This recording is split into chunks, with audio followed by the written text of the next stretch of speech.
ഹൃദയധമനികളിൽ ഒഴുകി പടരുമൊരു സുഹൃത പുണ്യമീ ഭാരതം. ദേവവാഹിനികൾ പുൽകിയൊരുക്കിയ മാതൃഭൂമി ഭാരതം.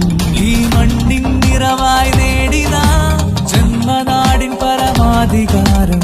ആത്മവീര്യമോടെ